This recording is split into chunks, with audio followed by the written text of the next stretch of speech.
Hello guys, welcome back to our channel सुनो UPSC answers, जहां हम रेगुलरली देखते रहते हैं टॉपर्स की आंसर कॉपीज़ सो दैट आपकी प्रिपरेशन को सही डायरेक्शन मिलता रहे और साथ ही आपको आर्ट ऑफ आंसर राइटिंग भी सीखने में मदद मिले। ठीक, तो चलिए शुरू करते हैं।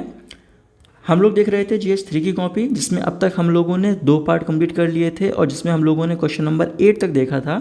आज हम लोग देखेंगे पार्ट 3, जिसमें हम लोग क्वेश्चन नंबर 9 से शुरू करेंगे। ठीक, तो चलिए देखते हैं सीधा हमारा क्वेश्चन नंबर 9 क्या कहता है। Question number 9, discuss why the rising deployment of new and emerging technologies by prominent extremist organizations demand concerted global efforts।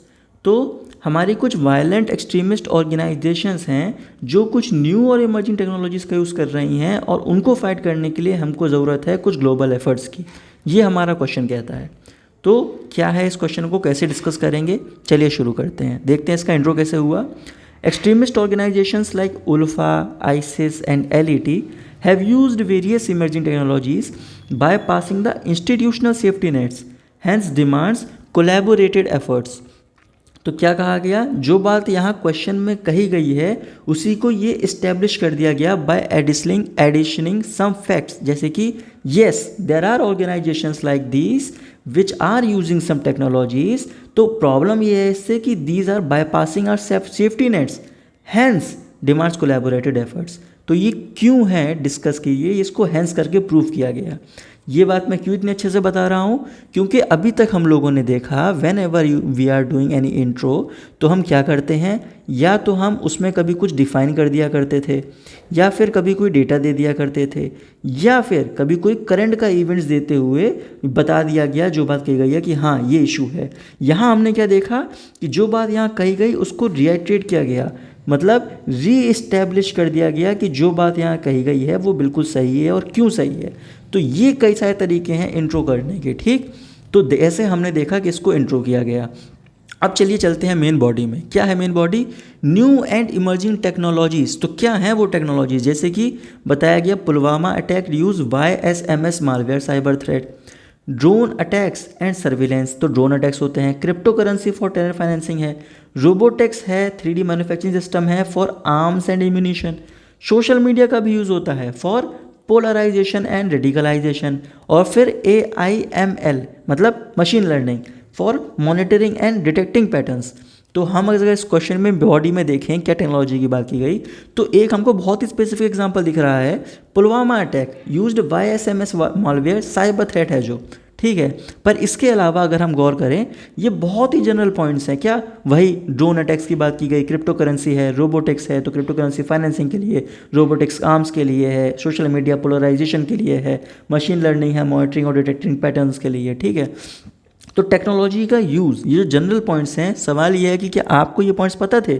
If your answer is no, so now this is your duty to note down all these points कि अगर future में कोई technology को points है तो आपके दिमाग में ये बातें हों, क्या तुरंत आप ड्रोन को याद रखें, आप क्रिप्टो करेंसी को याद रखें, रोबोटिक्स, सोशल मीडिया, AIML, इनको याद रखना है। और ये याद रखना है फ्यूचर में कभी भी हमको जो रीसेंट एग्जाम्पल्स मिलेंगे, जब आप अपना अटैम्प्ट दे रहे होंगे, तो कुछ एग्जाम्पल्स के थ्रू कुछ अगर रीसेंट एग्जाम्पल्स मिल सके उनको कुछ ऐड करके उसको स्पेसिफिक बना देना है। ठीक है, तो these are our emerging technologies. फिर अब बताया गया कि हाँ अगर ये है तो फिर ग्लोबल एफर्ट्स कैसे चाहिए, क्यों है, क्या रिक्वायर है। देखिए, threats see no boundaries, requires inter country sharing of information. तो कोई बाउंड्री थोड़ी है थ्रेट्स जब देखता है। रीजनल स्टेबिलिटी की बात की गई, जैसे एग्जांपल दिया गया बिम्स्टेक सब ग्रुप है, ये एंटी टेररिज्म के लिए फाइट कर रहा है। कोलैबोरेटेड इन्वेस्टमेंट में अगर हम लोग देखें तो कुछ कैपिटल और टेक्नोलॉजी को पूल किया जा रहा है with in the SCO's rights. तो SCO's राइट्स संघाई कोऑपरेशन ऑर्गेनाइजेशन के अंदर ये हमारा है रीजनल एंटी टेररिस्ट स्ट्रक्चर। तो रीजनल एंटी टेररिस्ट स्ट्रक्चर यहाँ पर है, बिम्स्टेक एंटी टेररिज्म के लिए काम कर रहा है। ये क्यों है, because we know that threats see no boundaries. अब इसमें और बताया गया क्या, cyber security is at threat and cyber warfare can be waged across boundaries. तो साइबर सिक्योरिटी की बात है। फिर और क्या देखा है, देखिए mutual arrangements needed for technology transfer. तो हाँ अगर कुछ ऐसी म्यूचुअल एग्रीमेंट्स हो भी रहे हैं तो क्या करना होगा, क्या अरेंजमेंट्स करने हो सकते हैं, जैसे कि इंडो US मिलिट्री एग्रीमेंट अगर हम देखें उसके अंदर है LEMOA and COMCASA. COMCASA is there for technology transfer, LEMOA is there for logistic exchange. ठीक है, logistic exchange memorandum of agreement. तो इस तरह के कुछ एग्रीमेंट्स की ज़रूरत है। फिर और देखिए अगला पॉइंट क्या कह रहा है, global organisations like Interpol, FATF etcetera has wider reach to combat extremism. तो इंटरपोल है जो कि हमारी inter governmental police integrated police का जो काम होता है, फिर एफएटीएफ है हमारी फाइनेंशियल एक्शन टास्क फोर्स, तो जो टेरर फंडिंग को भी देख रही है कि मतलब अगर प्रॉब्लम है तो कहाँ है, उसके अगेंस्ट फाइट कर रही है। फिर इनकी क्या है कि वाइडर रीच है। तो ये बात क्यों बताया गया कि wider reach to combat extremism, अगर इस पूरी बात को यहाँ समझा जाए तो हमने ये समझा कि हाँ थ्रेट्स जो हैं, थ्रेट्स पहली बात कोई बाउंड्रीज नहीं देखते। तो कुछ ऐसी ऑर्गेनाइजेशंस हैं, एससीओस की रेट्स है, बिमस्टेक है, ये एंटी टेररिज्म में काम कर रही हैं। जो ऐसी बड़ी ऑर्गेनाइजेशंस हैं उनकी वाइडर रीच होती है, इसलिए हमको ग्लोबल एफर्ट्स की ज़रूरत है। और जब भी हम ग्लोबल एफर्ट्स की बात करेंगे हमको कुछ अरेंजमेंट्स करने होंगे। फॉर एग्जाम्पल ये रहा हमारा एग्जाम्पल, ठीक है। तो इस तरह से हमने समझा कि ग्लोबल एफर्ट क्यों इंपॉर्टेंट है। फिर लास्ट में इसको कंक्लूड करने के लिए क्या क्या गया, hence India's goal for comprehensive convention on terrorism to crack down extremist organisation require collaborated efforts. तो जो बात यहाँ क्वेश्चन में कही गई उसको एज इट इज़ यहाँ कह दिया गया कि हाँ जो हमारा गोल है टू फाइट टेररिज्म, इसके लिए हमको कोलैबोरेटेड एफर्ट्स की ज़रूरत है। बस इतनी सी नॉर्मल सी बात कह के इसको कंक्लूड किया गया, नथिंग फैंसी हियर, ठीक। तो let's revisit the question, let's see the structure of the question कि कैसे स्ट्रक्चर बना के इसको आंसर किया गया। पहला क्या, जो बात क्वेश्चन में कही गई उसको रीस्टैब्लिश करते हुए इस क्वेश्चन को हमने इंट्रो किया, बताया कि क्या टेक्नोलॉजीज़ हैं, कुछ जनरल पॉइंट्स करके बता दिया गया कि हाँ ये टेक्नोलॉजीज़ हैं और ये प्रॉब्लम्स हैं, तो ये टेक्नोलॉजीज़ आपको याद करनी है। फिर ग्लोबल एफर्ट्स क्यों चाहिए, क्योंकि कुछ छोटी मोटी इन्वेस्टमेंट, कुछ छोटी मोटी रीजनल ऑर्गेनाइजेशन से जो काम कर रही हैं, जो ग्लोबल ऑर्गेनाइजेशन और ज़्यादा बड़ी हैं वो बहुत बेटर कॉम्पैट करती ही हैं। कुछ अरेंजमेंट्स हो जाएंगे तो ग्लोबल एफर्ट बहुत अच्छा हो जाएगा, ठीक है। साइबर सिक्योरिटी की बात की गई, थ्रेट्स सी नो बाउंड्रीज, तो इसलिए ग्लोबल एफर्ट्स की ज़रूरत है। और एक नॉर्मल की बात कहते हुए कि हाँ कोलैबोरेटेड एफर्ट्स चाहिए, हमने इसको कंक्लूड किया, ठीक है। तो हमने देखा कि बहुत ही आसानी से ऐसे क्वेश्चन को टैकल किया जा सकता है और हमने इस क्वेश्चन को देखा। तो आपका काम ये है इसको एक बार दोबारा पढ़ें और फिर आराम से इसको बैठ के खुद एक बार रिपीट करें, आंसर को लिखें, ठीक। चलिए देखते हैं अगला क्वेश्चन, क्वेश्चन नंबर 10।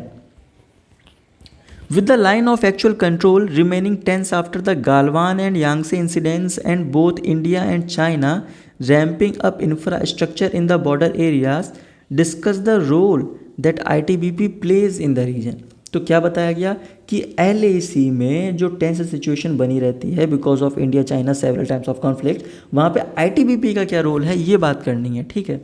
तो चलिए देखते हैं इसको कैसे इंट्रो किया गया।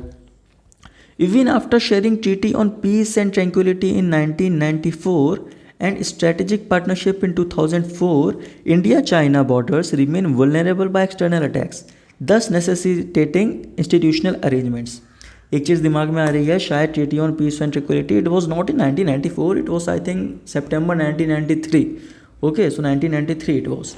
तो क्या बात की गई यहाँ पे कि हाँ बताया गया कि कुछ ऐसी ट्रीटीज़ हैं उनके होते हुए भी अभी भी हम वुलनरेबल हैं टू एक्सटर्नल अटैक्स, और इसलिए कुछ इंस्टीट्यूशनल अरेंजमेंट्स की हमको आज भी ज़रूरत होती है। कौन से इंस्टीट्यूशनल अरेंजमेंट्स, अब of course here we are talking about ITBP। तो क्या है ऐसा एक अरेंजमेंट, ये है हमारी अब मेन बॉडी इंट्रो के बाद। तो देखते हैं क्या ITBP रोल प्ले करता है। क्या रोल प्ले करता है, it act as a deterrent against foreign attacks and aggressions. तो कोई भी अगर फॉरेन अटैक या एग्रेशन है तो वो उसको रोकेगा, एक फियर इंस्टिल करेगा उनके अंदर कि भैया नहीं करना है। फिर कांस्टेंट पेट्रोलिंग एंड मॉनिटरिंग, तो ITBP कॉन्स्टेंटली पेट्रोलिंग कर रहा है, मॉनिटरिंग कर रहा है।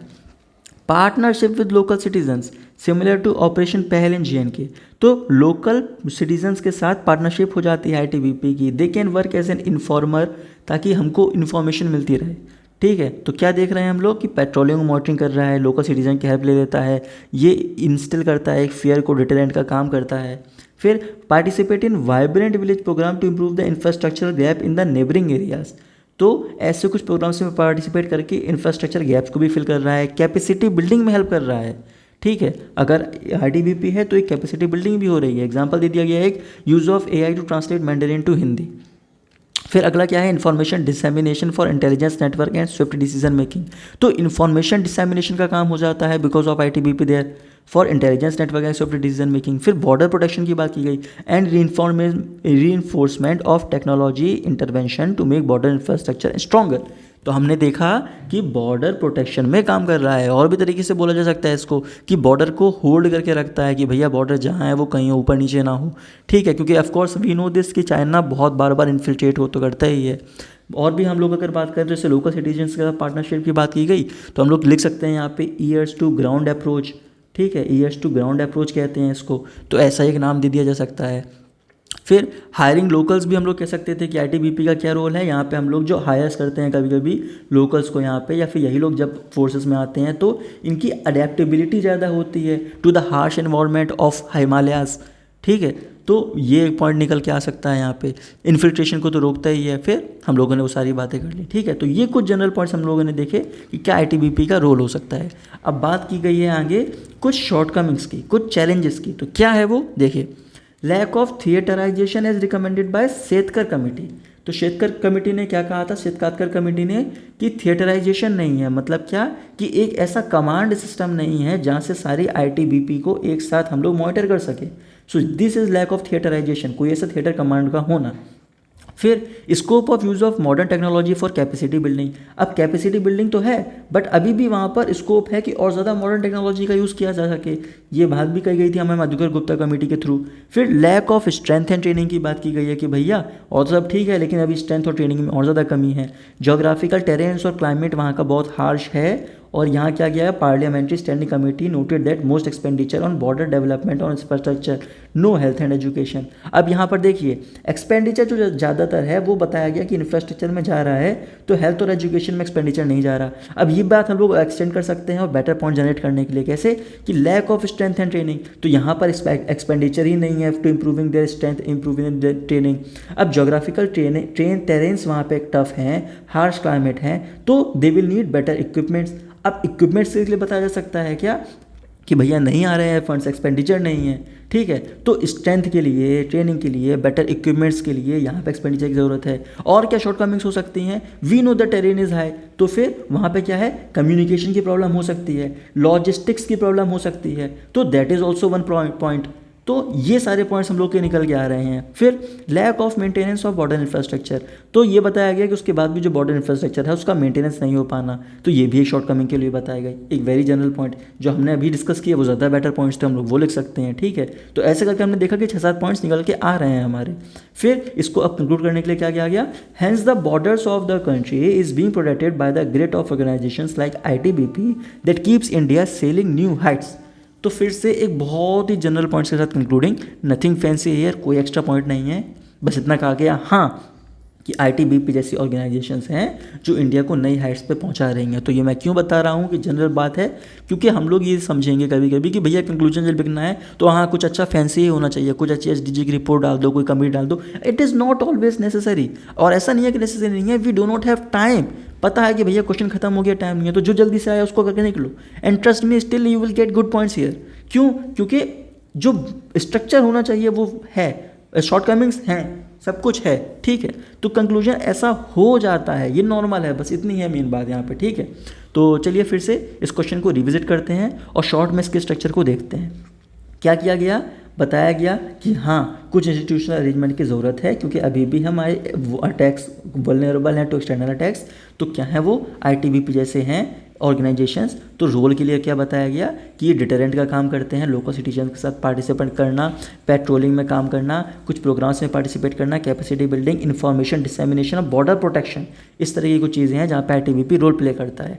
और फिर हमने बताया गया कि शॉर्टकमिंग के लिए कि हाँ शॉर्टकमिंग क्या है, थिएटराइजेशन होना, थिएटराइजेशन का ना होना और मॉडर्न टेक्नोलॉजी का यूज़ ना होना, एक्सपेंडिचर यहाँ जा रहे हैं, एजुकेशन हेल्थ में नहीं जा रहा है, स्ट्रेंथ और ट्रेनिंग लैग करती है तो वहाँ पे हमको चाहिए एक्सपेंडिचर, जोग्राफिकल टेरेंस कम है तो वहाँ पे हम लोगों ने डिस्कस किया कि बेटर इक्विपमेंट्स चाहिए, बेटर लॉजिस्टिक्स चाहिए, बेटर कम्युनिकेशन चाहिए, ठीक है। तो ये सारे पॉइंट्स हम लोगों ने डिस्कस किए, तो ये कुछ शॉर्टकमिंग्स हैं और फिर एक जनरल की बात करके इसको कंक्लूड किया गया। So this is the structure of this answer, ठीक है। इसको भी आप फिर से प्रैक्टिस करिएगा, 10 मिनट लगा के घर पे एक बार लिखिएगा। चलिए अगला,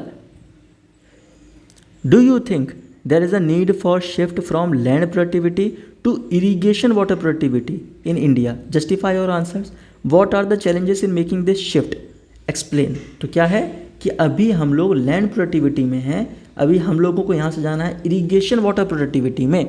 तो क्या ये शिफ्ट ज़रूरी है, इसको जस्टिफाई करिए। इफ़ यस तो क्या चैलेंजेस हैं, इसकी बात करनी। अब land productivity water irrigation productivity, इसको जिसको डिफरेंस ना पता हो तो उसको अच्छे से एक बार हम लोग समझ लेते हैं। Whenever we talking about the land productivity मतलब क्या कि agriculture output per unit of land area. ठीक है, तो एक यूनिट लैंड एरिया में कितना एग्रीकल्चर आउटपुट आ रहा है, this is our agriculture productivity. अब बात जब यहाँ पे हो जाएगी इरिगेशन वाटर प्रोडक्टिविटी की, तो इरिगेशन प्रोडक्टिविटी मतलब कि एग्रीकल्चर आउटपुट यहाँ हम देखेंगे, अब लैंड के हिसाब से नहीं देखेंगे कि हमने कितना यूनिट वाटर सप्लाई किया है और उस यूनिट वाटर के हिसाब से कितनी आई है हमारे पास फसल। ठीक है, कितना एग्रीकल्चर आउटपुट मिला है, तो पानी कितना दिया, पानी जितना दिया उसके हिसाब से फसल मिलनी चाहिए। यहाँ देखा क्या, पानी कितना भी हो, डू नॉट केयर, लैंड अगर इतनी ज़्यादा हमने आपको दी है तो उतनी ही ज़्यादा हमको फसल मिलनी चाहिए। ज़्यादा लैंड ज़्यादा फसल होनी चाहिए। यहाँ कह रहे हैं ज़्यादा पानी तो ज़्यादा फसल दो, ऐसी बात है। ये इरिगेशन वाटर प्रोडक्टिविटी की क्या रिलेशन है, आपने समझा। ठीक है, अब चलिए जंप करते हैं सीधा क्वेश्चन पे। With low land productivity, small land holding size which is average 1.08 hectare and net irrigated area under 49% of net sown area, India needs to improve the irrigation water productivity। तो क्या कह रहा है यहाँ पे कि हमने देखा जो लैंड की यहाँ बात कर रहे थे लैंड प्रोडक्टिविटी की, तो अपने यहाँ पहली बात तो ये कि लो लैंड प्रोडक्टिविटी है। क्योंकि लो लैंड प्रोडक्टिविटी है और जो हमारा नेट सोन एरिया भी है ना, उसके अंदर जो इरीगेटेड एरिया है दैट इज़ ओनली 49%। तो ये दो अलग अलग फैक्ट्स बता रहा है कि एस्टेब्लिश किया जा रहा है कि that is why low land productivity और जो नेट सोन एरिया है उसके अंदर 49% इरीगेशन होना, इसलिए हमको अब इम्प्रूव करने की ज़रूरत है our irrigation water productivity to get better results. ठीक है, तो ये हमारा इंट्रो था। अब चलिए देखते हैं बॉडी में क्या कहा गया। Need to shift from land productivity to irrigation water productivity. Why? See, Vaidyanath committee reports suggest that water availability for irrigation is unevenly distributed, leading to low water productivity। अब सेम बात यहाँ की गई, 49% irrigation होता है, क्यों? Because of such problems कि uneven distributed है वाटर। फिर एफिशिएंसी इन वाटर यूसेज, क्या? विद स्कीम्स लाइक PMKS5 प्रधानमंत्री कृषि सिंचाई योजना एंड मोर क्रॉप पर ड्रॉप। देखिए कितने एम्फसाइज कर रहे हैं यहाँ पे पर ड्रॉप को, कि हर एक ड्रॉप के हिसाब से क्रॉप हो।